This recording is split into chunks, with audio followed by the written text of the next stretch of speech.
क्या आप जानते हैं, एक नया जीवन जन्म लेने से पहले माँ के शरीर में 280 दिन या 40 सप्ताह या यूं कह लें कि 9 महीने तक की अवधि तक प्रेगनेंसी पे गर्भ में रहना पड़ता है।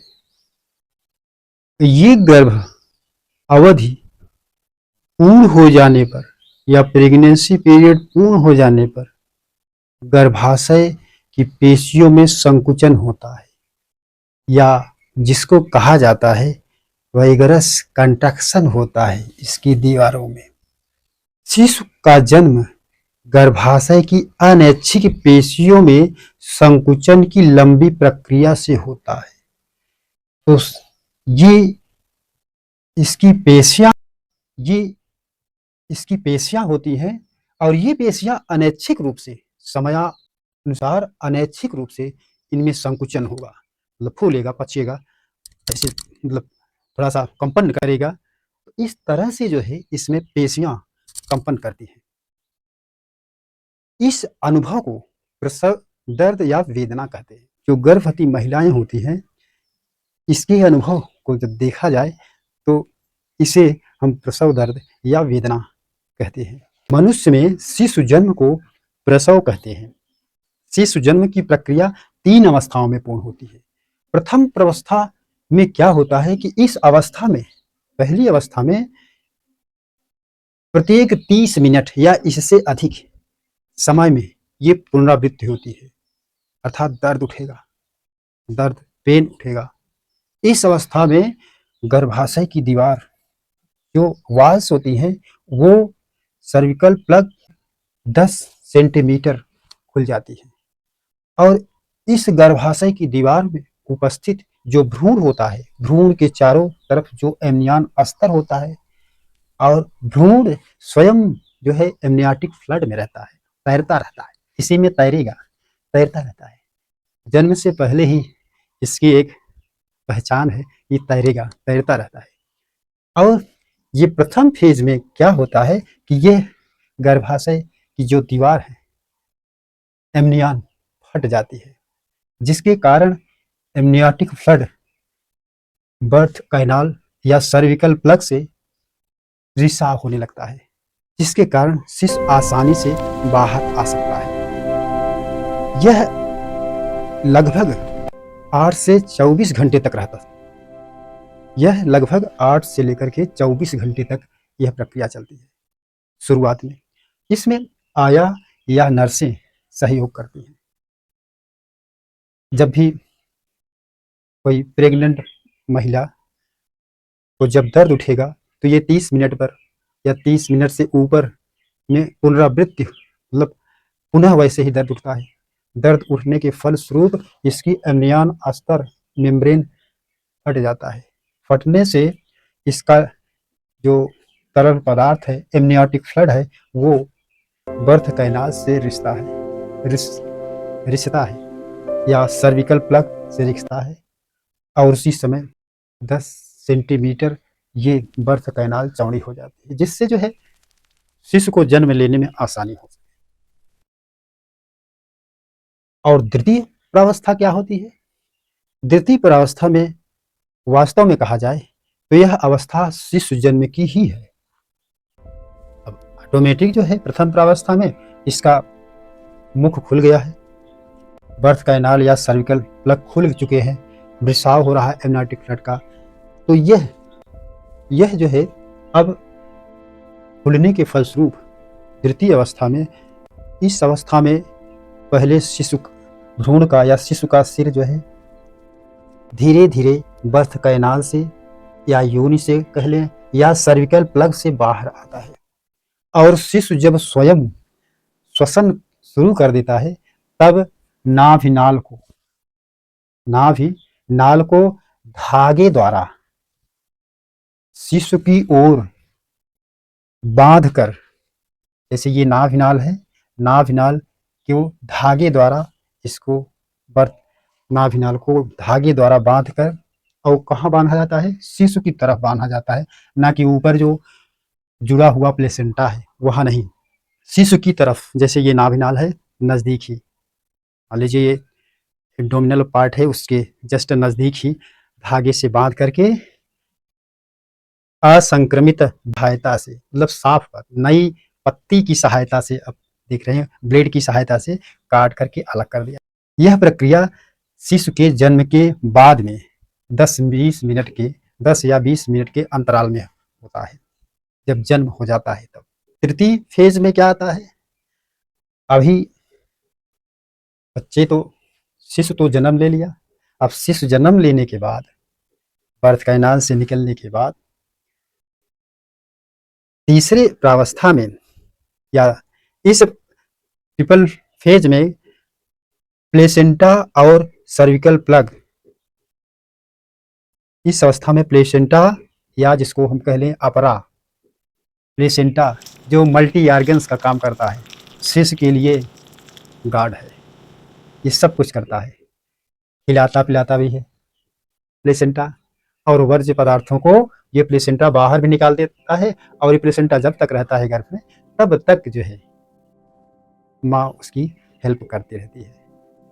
तो बर्थ होने के बाद इस अवस्था में तृतीय फेज में प्लेसेंटा या अपरा सर्विकल प्लग से बाहर निकल आता है, इसे आफ्टर बर्थ कहते हैं, इसे आफ्टर बर्थ कहते हैं।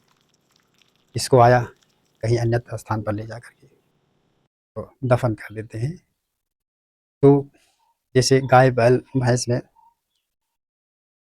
जब कोई भैंस है गाय है, जब बच्चा देती है, बच्चा देने के बाद जो है क्या होता है कि कहते नहीं कि अवर गिरा इसकी, नहीं तो अवर गिराने नहीं गिराता तो उसको जो है धान चबाने के लिए देते हैं, बांस की पत्ती चबाने के लिए देते हैं, तो अवर गिराए देते हैं।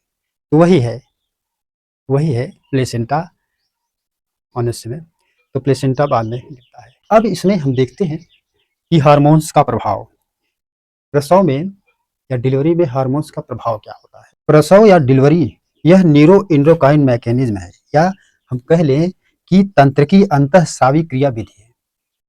ऐसी विधि है, प्रसव तंत्र की अंतःस्रावी क्रिया विधि है।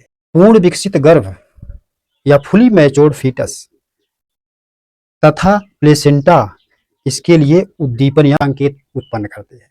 कौन करता है संकेत उत्पन्न? ये फुली मैच्योर्ड फीटस या पूर्ण विकसित गर्भ और प्लेसेंटा जिसको अपरा कहते हैं, ये उद्दीपन या संकेत उत्पन्न करते हैं। ये संकेत गर्भाशय में हल्के संकुचन उत्पन्न करते हैं, मतलब फैलेगा बटुरेगा, जैसे ये फैल रहा है बटुर रहा है ऐसे ऐसे, तो एक्सपेंशन कर रहा है, और एक्सपेंशन मतलब अंदर आ रहा है, जैसे ये है ऐसे एक्सपेंशन। तो ये इसमें फैलाव या संकुचन करते हैं। ये किसके कारण होता है? ये फीटस पूर्ण विकसित, जब फीटस हो जाता है, पूर्ण विकसित शिशु हो जाते साथ प्लेसेंटा करता है, उद्दीपन स्टिमुलेट करते हैं कि नहीं भैया अब हमको निकलना है। निकलने के लिए पहले ये गर्भाशय की दीवार को ही मार जो है की भूमिका मारेगा, होती है, प्रसार करेगा, सिकुड़ेगा बटुरेगा, सिकुड़ेगा प्रसार करेगा। प्रसव में हार्मोन की भूमिका महत्वपूर्ण होती है। ये हार्मोन गर्भाशय को संकुचित करने के लिए संकेत भेजते हैं। प्रसव में ये संकेत जो है ये हार्मोन गर्भाशय को जब ये उत्पन्न कर देता है, स्वयं कौन करता है? पूर्ण विकसित शिशु और प्लेसेंटा। तो इसे ही गर्भ निक्षेप प्रक्रिया कहते हैं, अर्थात फीटल इंजेक्शन रिफ्लेक्स बोला जाता है। गर्भ निक्षेप प्रक्रिया मतलब अब इनको जो है बाहर जाना है। गर्भ निक्षेप प्रक्रिया उद्दीपन कौन करेगा? प्लेसेंटा करेगा?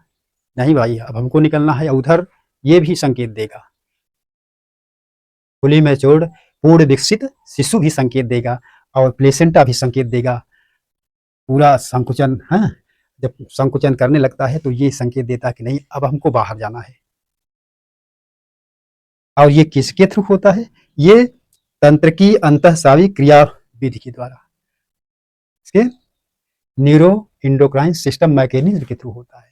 जब ये संकेत उद्दीपित कर देता है, स्टिमुलेट कर रहा है, पंच कर रहा है, किसी को चौंक रहा है कि नहीं अब हमको जाना है, तो ये जो है ये तब ये बाहर निकलेगा। तब ऐसी ही प्रक्रिया जो है फीटल इंजेक्शन रिफ्लेक्स या निक्षेप प्रतिक्रिया, गर्भ की निक्षेप प्रतिक्रिया कहा जाता है। फीटल या पूर्ण मैच्योर शिशु और डिस्क शेप्ड प्लेसेंटा उद्दीपित करके कि हमको अब निकलना है, और यह क्रिया किसके थ्रू होती है? न्यूरो एंडोक्राइन मैकेनिज्म द्वारा, तंत्र की अंतःस्रावी क्रिया द्वारा होती है। और जब यह गर्भ निक्षेप प्रक्रिया को स्टिमुलेट कर देते हैं, तब इसके द्वारा जो पश्च पिट्यूटरी ग्रंथि से ऑक्सीटोसिन नामक हार्मोन स्रावित होता है। गर्भ निक्षेप प्रक्रिया के बाद अब माइंड काम करने लगेगा। माइंड में पिट्यूटरी ग्रंथि, पश्च पिट्यूटरी ग्रंथि से जो है ऑक्सीटोसिन नामक हार्मोन स्रावित होगा। अब ऑक्सीटोसिन नामक जब हार्मोन स्रावित होता है, जिससे आखिर ऑक्सीटोसिन नामक हार्मोन क्यों स्रावित होता है? जिससे गर्भाशय में तीव्रता से संकुचन होने लगे।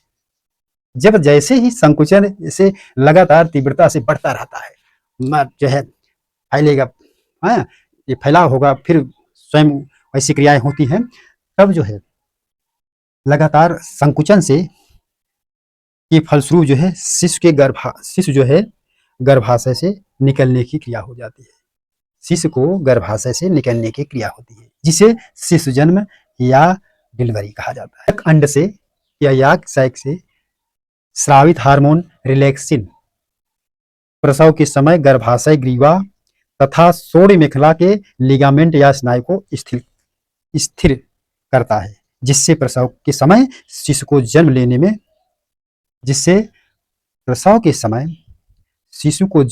में रहती है। अब लगभग 28 से 35 दिन में गर्भाशय अपने पूर्वावस्था में वापस आने लगता है। डिलीवरी हो जाता है, प्रसव हो जाता है। अब स्तन ग्रंथियां भी, स्तनधारी हैं तो स्तन ग्रंथियां भी सक्रिय हो जाती है। तो स्तन ग्रंथियों में हुए भिन्न परिवर्तन के कारण वे संगर्भता या प्रेगनेंसी की समाप्ति पर दुग्ध स्रावण शुरू करती हैं। प्रोलैक्टिन हार्मोन के प्रभाव से शिशु के जन्म से 24 घंटे के अंदर दुग्ध का स्रावण करने लगती है। दुग्ध में शिशु के पोषण के लिए सभी आवश्यक पोषक तत्व होते हैं तथा नवजात शिशु के लिए एक पूर्ण आहार होता है। प्रसव के बाद प्रारंभिक कुछ दिनों तक स्तनों से गाढ़े पीले रंग का दूध निकलता है। इसे कोलेस्ट्रम कहते हैं। कोलेस्ट्रम से नवजात शिशु के लिए सभी पोषण संबंधी आवश्यकताएं पूर्ण होती हैं, और ये कोलेस्ट्रम जन्म के 4 से 5 दिनों तक ये कोलेस्ट्रम जो पीले रंग का दूध, गाढ़े पीले रंग का दूध निकलता है, 4 से लेकर के 5 दिनों तक के लिए बहुत ही बेनिफिशियल होता है। दुग्ध निर्माण में पिट्यूटरी हार्मोन्स प्रोलैक्टिन के अधीन होता है, और oxytocin hormone milk injection hormone इसको कहते हैं। तो ये मिल्क को जो है इंजेक्शन हार्मोन्स बोला जाता है। स्तन ग्रंथि का फिगर दिए है, तो हम ये देख रहे हैं इसमें इंटरकास्टल मसल्स है और लोब्यूल्स ऑफ कंटेनिंग एल्यूलाई है, बहुत से कोष्ठक हैं ये, और ये लगभग गुच्छकों में 15 से 20 एल्यूलाई पाए जाते हैं, कोष्ठकी पाए जाते हैं, जिनसे दुग्ध का स्रावण होता है। ये दुग्ध का स्रावण ये सहायक लेक्टिफेरस जो नलिकाएं होती हैं उनके माध्यम से, ये निप्पल के माध्यम से ये निकलता है। और जो भी निप्पल्स के चारों ओर का क्षेत्र होता है, चाहे फीमेल में हो या मेल में, उसका एक कलर होता है, वो कलर में होता है शरीर की स्किन से जो है डिफरेंस होता है, जिसको एरोला बोला जाता है। परंतु फीमेल का जो स्तन होता है वो पूर्ण रूप से विकसित होता है, जिसमें बहुत से फैट के लोब्यूल्स भी उपस्थित होते हैं, फैट का जमाव भी होता है, और इस तरह से ये दुग्ध निर्माण में हम देखते हैं कि पिट्यूटरी हार्मोन्स जो है प्रोलैक्टिन के अधीन ही होता है। ये गाढ़ा पीला मिल्क प्रोलैक्टम शिशु के लिए बहुत ही बेनिफिशियल होता है, अर्थात इसे माताएं अपने शिशुओं को जो है स्तनपान करा करके अन्य हानिकारक कीटाणुओं या प्रतिरक्षी तंत्र के रूप में यह काम करता है, जिससे किसी प्रकार के इन्फेक्शन या संक्रमण शिशु में नहीं होता।